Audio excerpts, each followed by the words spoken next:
Hi, ladies and gentlemen, this is Steve Harney.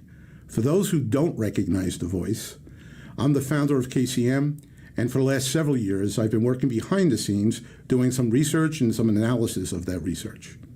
For those who do recognize the voice, boy, am I glad to be back doing this month's edition of Keeping Current Matters Monthly Market Report.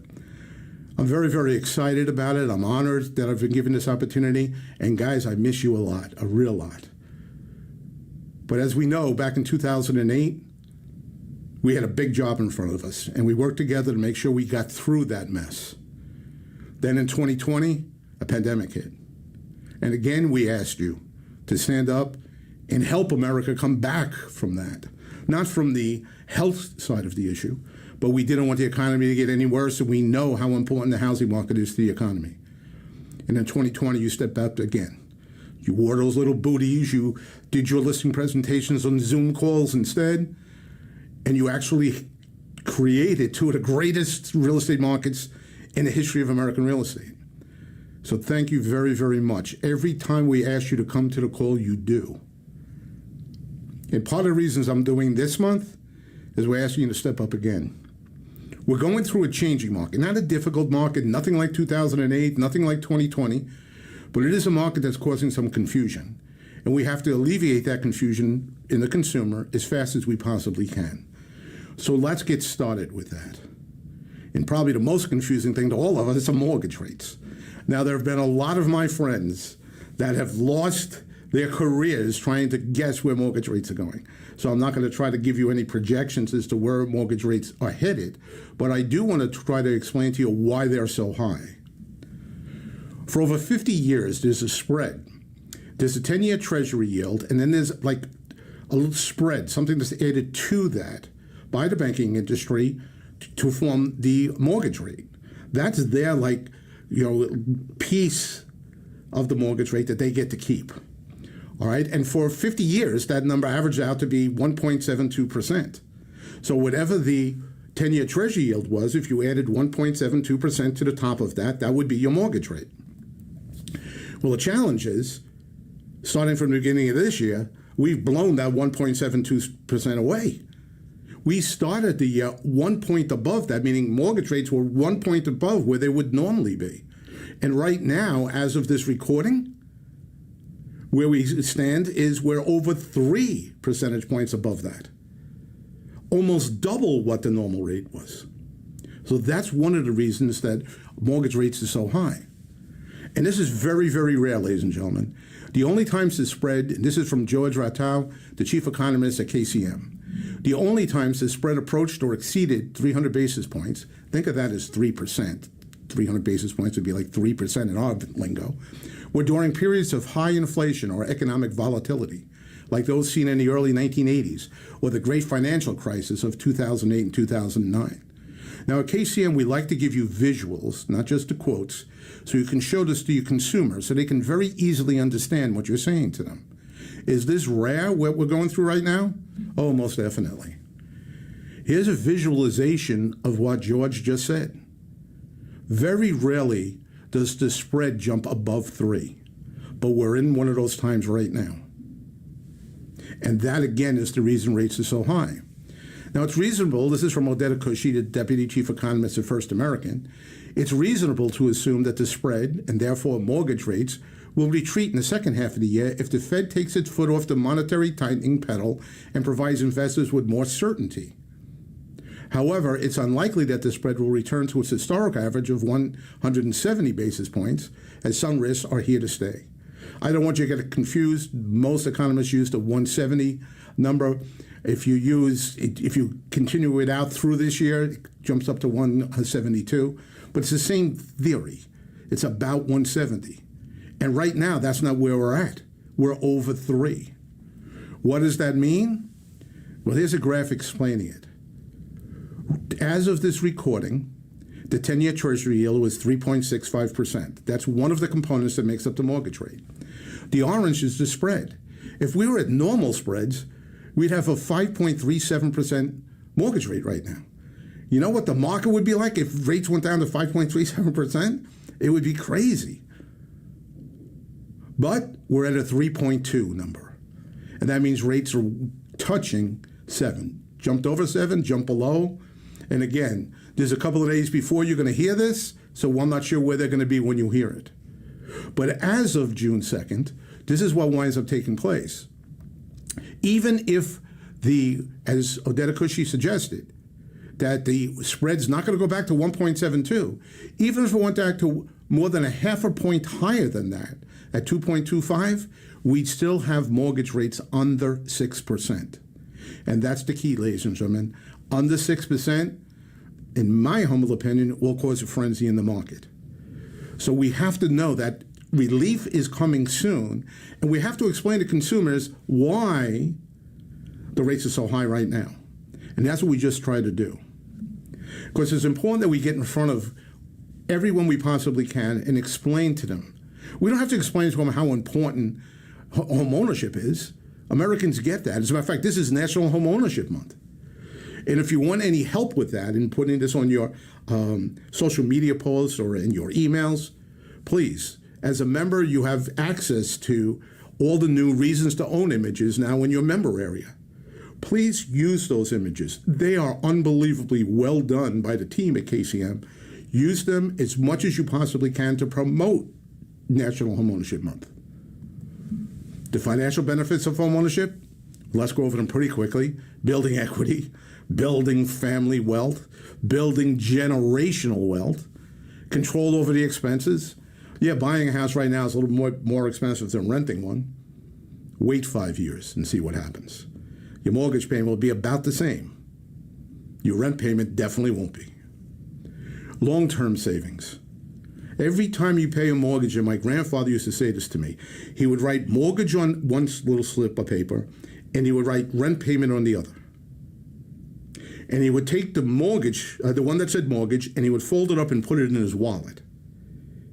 He said, every time you make a mortgage payment, you put money in the bank, because you get that money back at the end. And then he would take the rent payment, and he would crumble it up and throw it in a waste paper basket. That money you're throwing away. If you want to build your wealth, own a home. If you want to build your landlord's wealth, rent a home. Again, building wealth through the building equity and gives you a strong credit history. Social benefits of home ownership, and we have to talk more about this, ladies and gentlemen. We sometimes get so caught up in the money that we don't realize that's really not the reason people buy and sell houses. Their life changes. Civic participation, financial education, the health benefits of owning a home, the privacy of having your own place. You could do the property improvements. If your son decided he wanted to paint his bedroom black, go for it. If you're in a rental, that ain't going to happen. And now you could even have a home office. You have that set up. And there's tax benefits of home ownership also.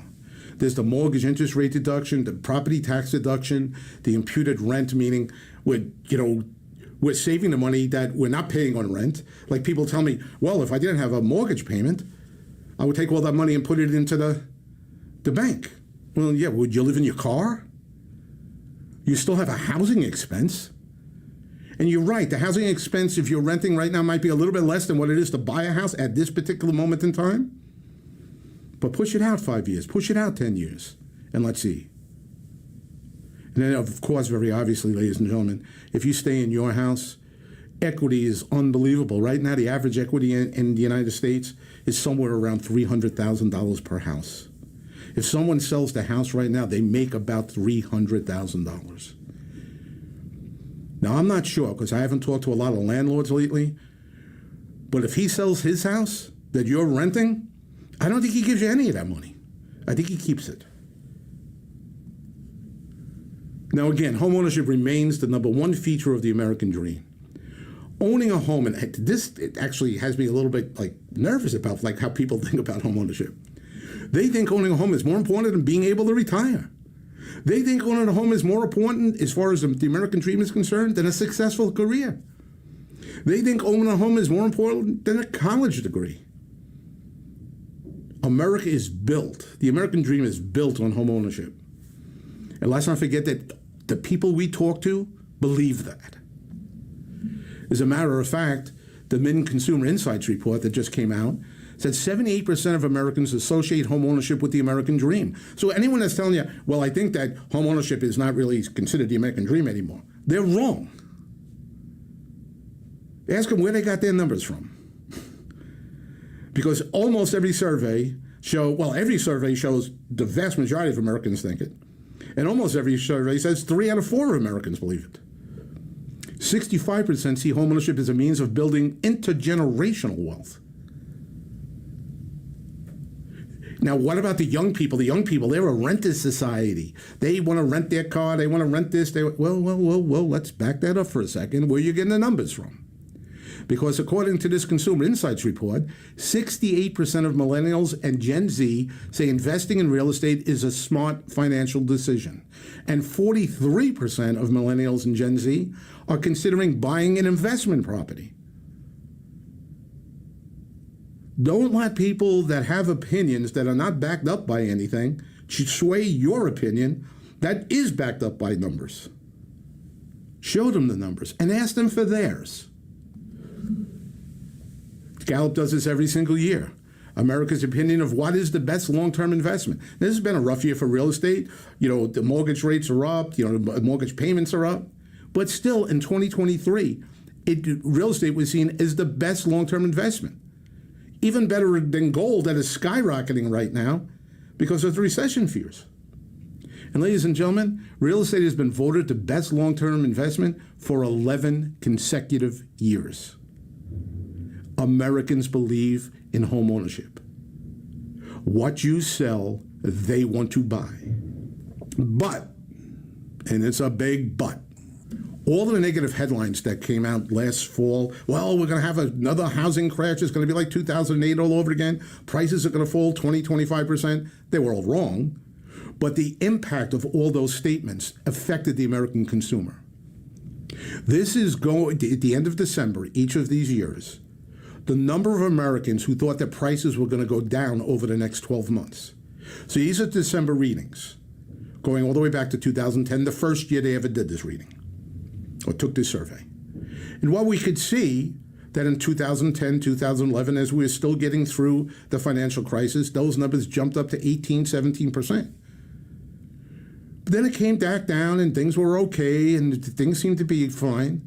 Then all of a sudden in 2022, it skyrocketed to 37%, the highest number ever recorded, and almost doubled the next highest number.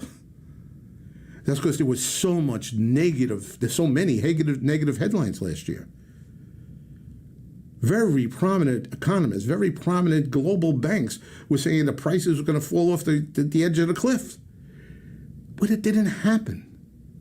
Yet, these numbers got better. As we saw coming into this year, the real estate market didn't crash. The real estate market didn't say, oh my God, it's over. No, the word that everyone seems to be using is, we can't believe how resilient it's been. But ladies and gentlemen, consumers, it's gotten a little bit better. Now only 31% think prices are going to go down in the next 12 months in March, and that number just went up last month. April's the last month we have our numbers for. May numbers aren't out yet. So what we're seeing, ladies and gentlemen, 1 out of 3 Americans still think that prices are going to fall this year over the next 12 months. We have to make sure that they understand that that's not true. That's our mission right now, that they understand that. So let's go right into home prices and what is actually going to happen. First of all, part of the questioning comes from the median home price. The median home price is meaningless. It's meaningless. That's the number that NAR reports. That's the number like Redfin and some other companies report on. It's the quickest number to get. You get that number instantaneously. And in normal markets for 25 years, that was a decent number to look at. But in a very volatile market, it's the worst number to look at. Again, it has no importance or value in today's real estate market. None. As a matter of fact, Bill McBride from Calculated Risk, who's always been promoting the median price as a good way to take a look at pricing, just came out the other day and said median prices are distorted by the mix and repeat sales indexes like Case-Shiller and FHFA are probably better for measuring prices. The repeat sales there's a lag on it because it takes some time to get all the numbers together. But they say this is what this house is now worth, not what the median price is. The median price is just the middle price. As we are selling less expensive houses, the median price, the middle number, is going down. And Bill's not the only one saying that. The Center for Real Estate Studies at Wichita State University, the median sales price measures the middle price of homes that sold, meaning that half of the homes sold for a higher price and half sold for less. It is not very useful for measuring home price appreciation because it is affected by the composition of homes that sold. If more lower price houses sell, the median price goes down. It doesn't mean that any house is worth less money. As a matter of fact, in their example, they discuss this market exactly. For example, if more lower priced homes have sold recently, the median sales price would decline because the middle home is now a lower priced home, even if the value of each individual home is rising. That's our market. There are more lower priced homes being sold. The median sales price is declining. It ticked up last month. But even if the value of each individual home is rising, what they're saying is we're in a market where the median price is going down and regular prices, the real price, is going up. Your consumer might have a tough time understanding that. So please take this with you. Put it on a card in your pocket until you really get it down. Here's a simple way to explain median value. Let's assume you have 3 coins in your pocket. Line them up in ascending value, lowest to highest. If you have 1 nickel and 2 dimes in your pocket, the median value of the coins, the middle one, again, if you have 1 nickel and 2 dimes, would be nickel, dime, dime. The middle one is 10 cents. So your median value, the median value of the coins in your pocket is 10 cents. If you have 2 nickels and 1 dime in your pocket, line them up, nickel, nickel, dime, the median value of the coins in your pocket is now 5 cents. Because there's a nickel in the middle. In both cases, a nickel is still worth 5 cents and a dime is still worth 10 cents. It didn't change the value of the coin. It changed the median value because the group of coins in your pocket changed. The value of each coin didn't change. In today's housing market, we are selling more of the less expensive homes, thus driving down the median price. It doesn't accurately reflect the value of each house. We're talking about the median price.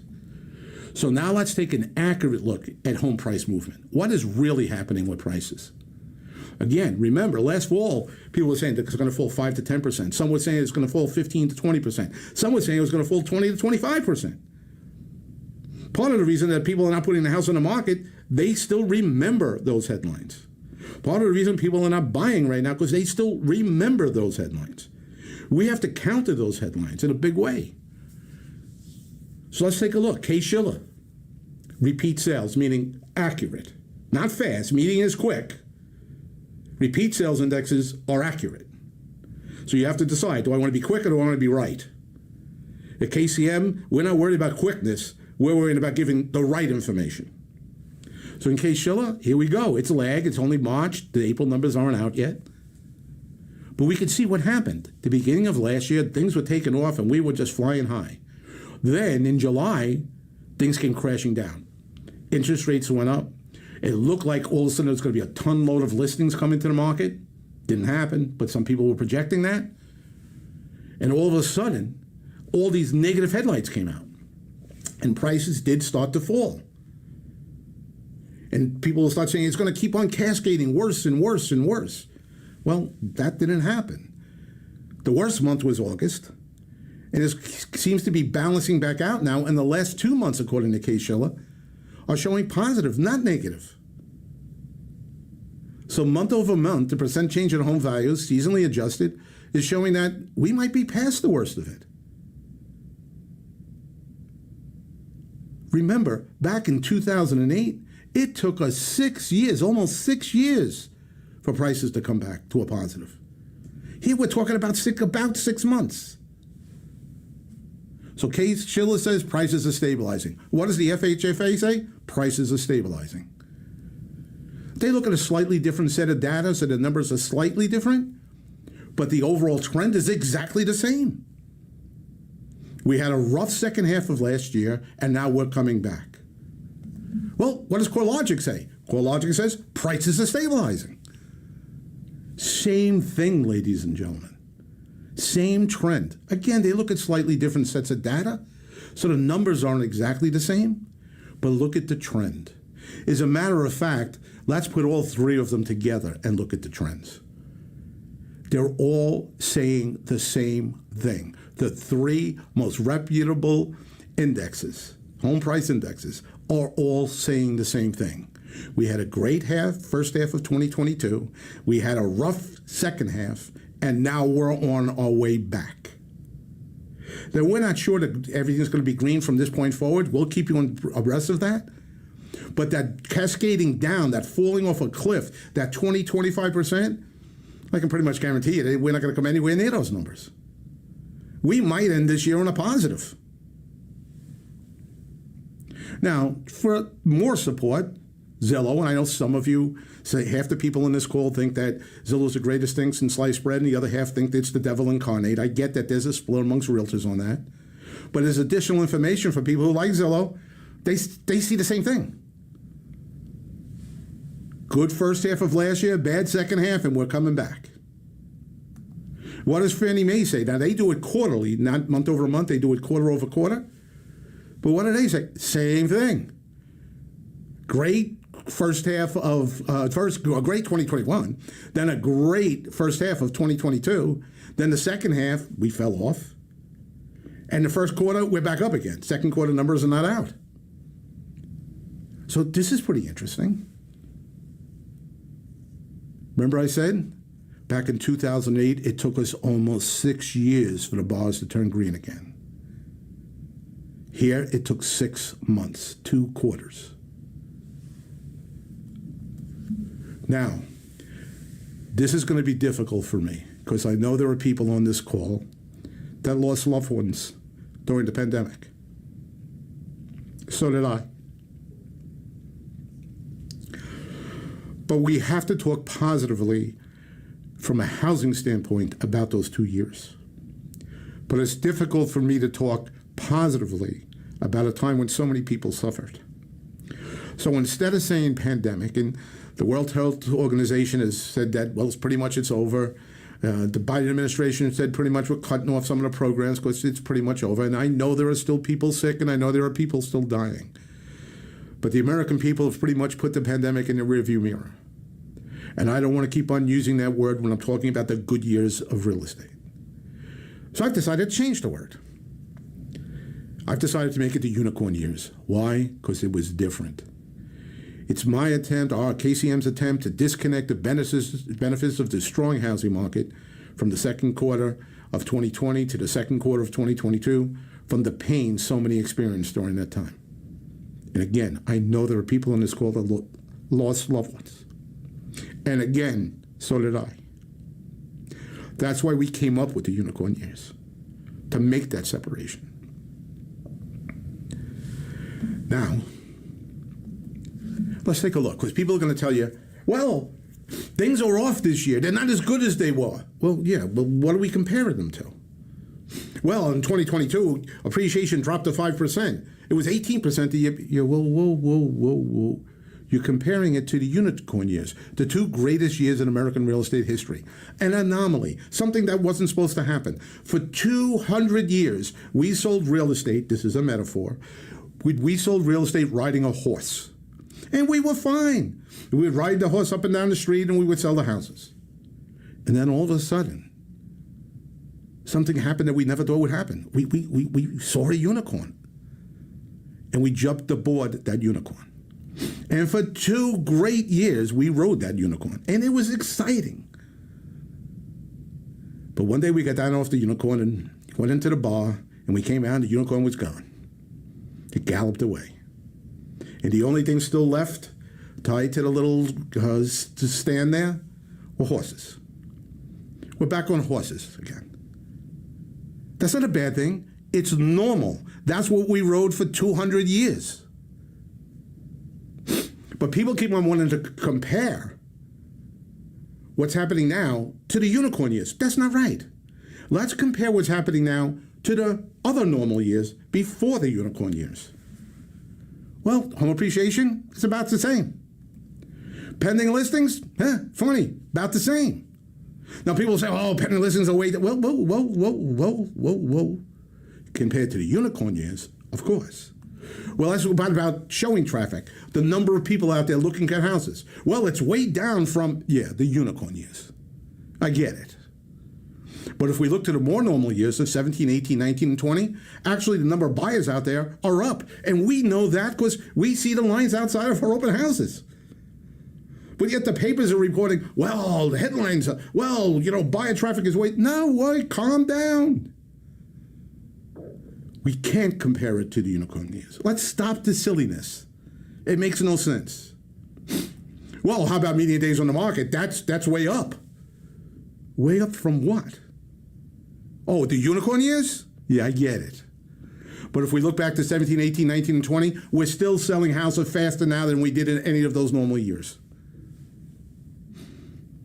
Let's make sure we're talking about, we want to compare this to the normal years, not the unicorn years. Homes for sale. Well, inventory's up. That must mean we're in a bad market. There's more houses for sale. Well, calm down. What do you compare? Oh, you're comparing it to the unicorn years. I get it. Well, let's compare it instead to the normal years prior to the unicorn. Now, the reason 2020 was as good as it was, we started, if you remember, 2020 off like a bang. We finished 2019 really strong, and we had tremendous listings. These are May of each year because we want to compare the same month. By May, a lot of those listings had fallen off, but we had started with so many, it didn't drop any more than the 927. But even if we compare it to that, all right, we're still way short on listings. If an agent walked up to me today and said, what's the best thing I could possibly do right now? I'd say, go get a listing. Go get a listing. Do whatever you have to do to get a listing. We'll talk about that in a second. Because rates, first of all, the 10-year Treasury will come down some, probably by the end of the year. That's what everyone's projecting. And the spread will come down some. And ladies and gentlemen, if that mortgage rate drops down to 6%, you think you have an inventory challenge now? You're going to have people lined up at your open houses around 4 blocks, not 1 block. Well, Steve, there's less listings, but there's also less buyers. So I don't know if that, well, let's look at the ratio then. That's called months inventory. I don't have the May number because that's reported by NARS. This is the April number. Well, the month's inventory, the month's inventory is up. From when? The unicorn years. You get it? If we go to 17, 18, 19, and 20, they're not up. They're down. We need listings, desperately. And again, the realtors on this call already know that. But we have to use these slides, we have to use this information to educate the public because the experts have it all wrong. And I feel bad for them.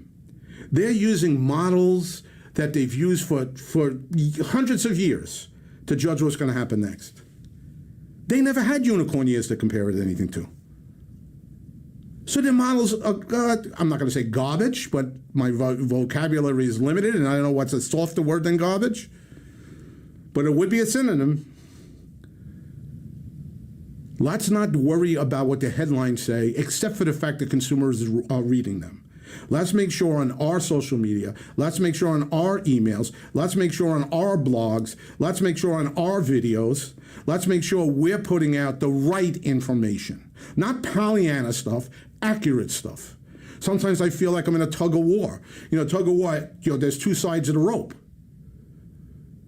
And then there's a red ribbon right in the middle.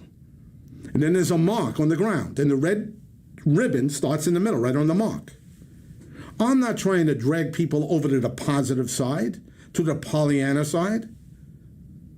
Well, but what I do know is there's 5,000 people on the negative side pulling.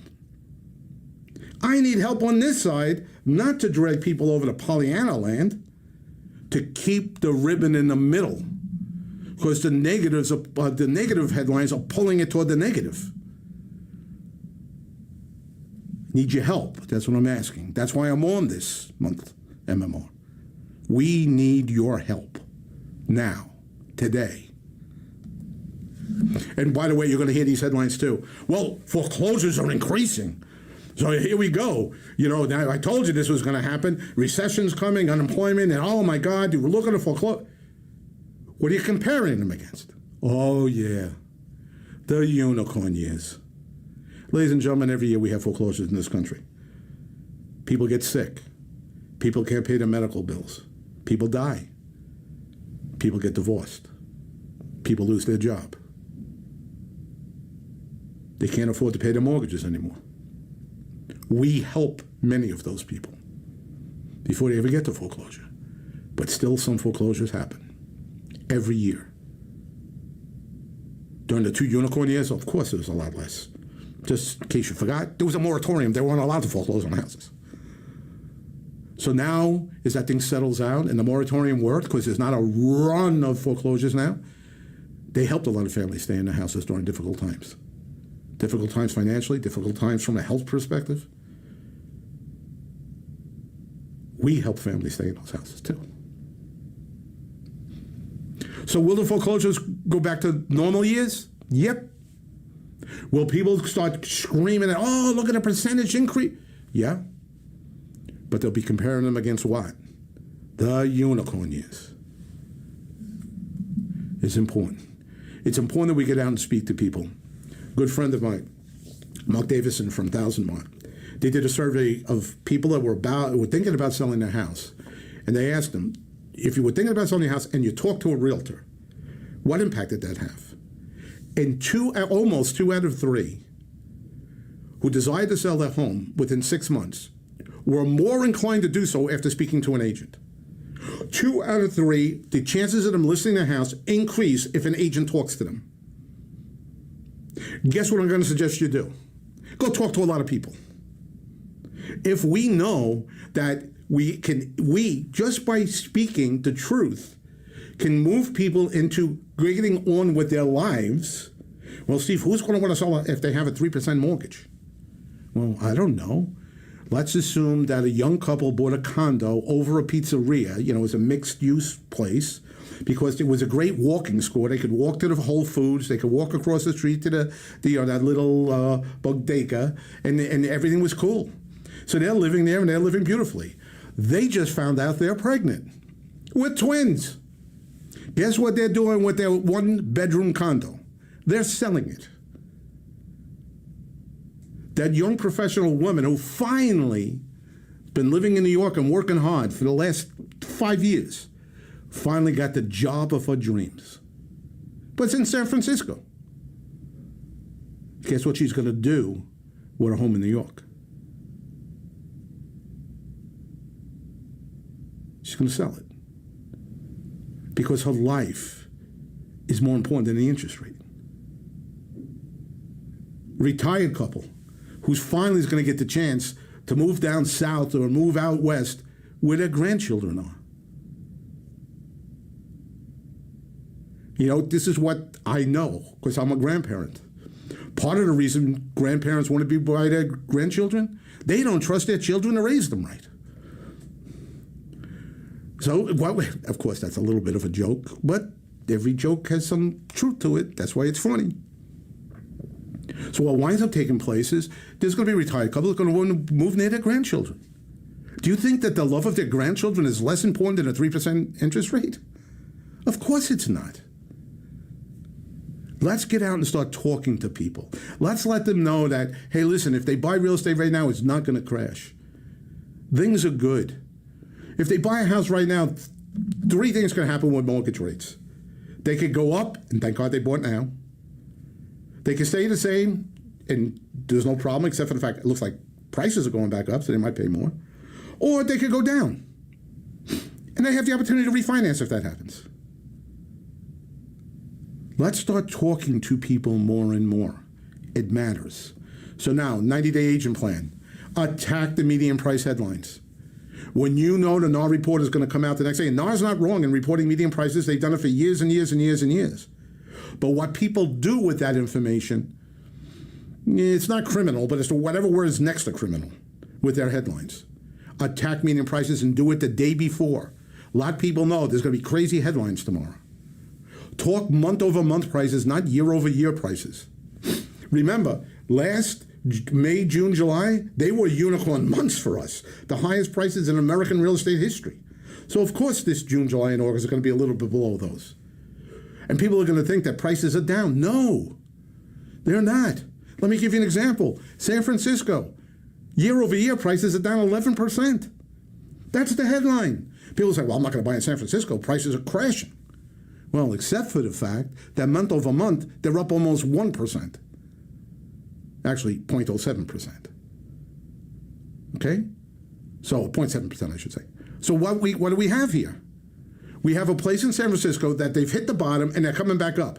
That sounds like the bottom of the market to me. When do you want to buy? At the bottom of the market. But we have to talk month over month prices for people to realize that. Get on the phone, ladies and gentlemen. Cold call. Get back to door knocking. Go meet people. I know we've had a lot of success using Zoom over the last couple of years, but there's nothing better than talking to someone face to face. And at the end of this month, realize there's going to be a ton of listings expiring. Because the agents didn't list them right from the beginning. There are going to be people that their listings expired, or they're going to see that the mortgage rates maybe came down and they're going to try on their own. Have an expired listing plan. Have a FSBO plan ready to go by the end of this month. July 1st is going to be a big time for expired listings and FSBOs. Put your plans together for those. And since you're not going to hear the July edition until after July 4th, figure out what your July 4th promotion is going to be. Are you going to be the agent that puts that little flag on everybody's lawn? So when in the morning when people come out, they say, I wonder who did that. And don't put your card on the flag. Make them talk to each other until they figure it out. That's what's important, ladies and gentlemen. Let people know you care. Not that you care about your money. Of course you do, I get that. But that you care about them. And this is a beautiful business. This is a phenomenal business. Of course, if you forget about the money and only worry about the person sitting on the other side of the table from you, whether it's a buyer or a seller, if you only worry about that and help them, you make money. As a matter of fact, it's the only way to make money, is to help families. Help individuals. Help people who are thinking about buying and selling. That's how we make money in this industry. And if you're looking for something to use as like a lead gen, the KCM crew did an unbelievable job putting together both the summer buyer and seller guides. They're now available. Go in, download them. They're tremendous lead gens. Put it on your website that if they contact you, you'll get them this magazine. Take a look at it yourself. You'll see the quality of it. If you haven't been using this tool in the past, shame on you. It's a phenomenal tool. Let's get out there and get the information out to the people. This is one way we help you do that. I want to end talking about something that we don't normally talk about. It's important to all of us. We signed our name to it, and that's the Code of Ethics.